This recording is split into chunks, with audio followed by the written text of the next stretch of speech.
আজি ৰাজ্যজুৰি প্ৰদেশ কংগ্ৰেছৰ প্ৰতিবাদী কাৰ্যসূচী মুখ্যমন্ত্ৰী আৰু পত্নীৰ বিৰুদ্ধে সাব্যস্ত প্ৰতিবাদ মুখ্যমন্ত্ৰীৰ পৰিয়ালৰ বিৰুদ্ধে ভূমি অধিগ্ৰহণৰ অভিযোগেৰে প্ৰতিবাদী কাৰ্যসূচী ৰূপায়ণ কৰে কংগ্ৰেছৰ নেতাকৰ্মীয়ে ১২,০০০ বিঘা ভূমি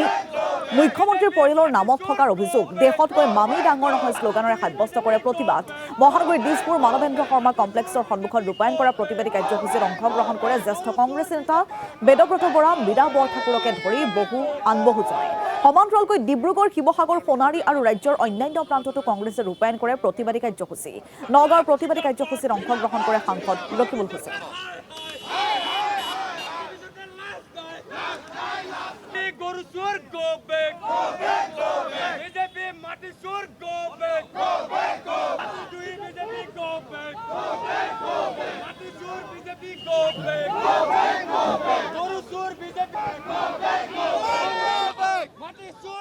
আজি চাওক আজি আমাৰ যি প্ৰদেশ কংগ্ৰেছৰ সভাপতি গৌৰৱ গগৈয়ে যি জাতি বচাও মাটি বচাও যি অভিযান আৰম্ভ কৰিছে সময় পৰিৱৰ্তনৰ যি অভিযান আৰম্ভ কৰিছে তাৰে উদ্দেশ্য লক্ষ্য হিচাপে আমি ইতিমধ্যে সমগ্ৰ অসমত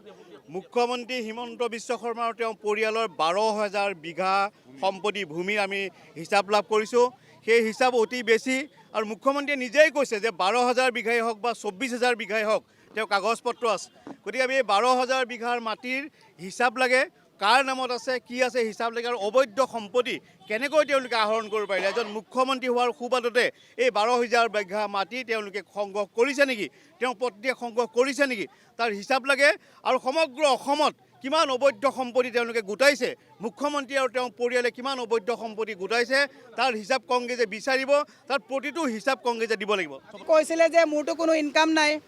তাৰপিছত ক'লে মোৰ পত্নীয়ে কিবা ইনকাম কৰে তাতে মই চলি থাকোঁ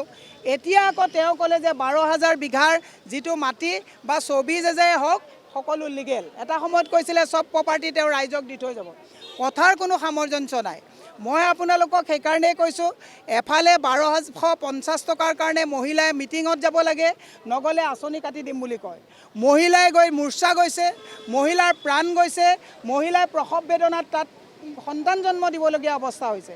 আৰু তাৰ বিপৰীতে ১২,০০০কৈ বিঘাৰ তেওঁ মাটি তেওঁৰ পত্নীক নামত হস্তান্তৰ কৰা হৈছে বা ক্ৰয় কৰা হৈছে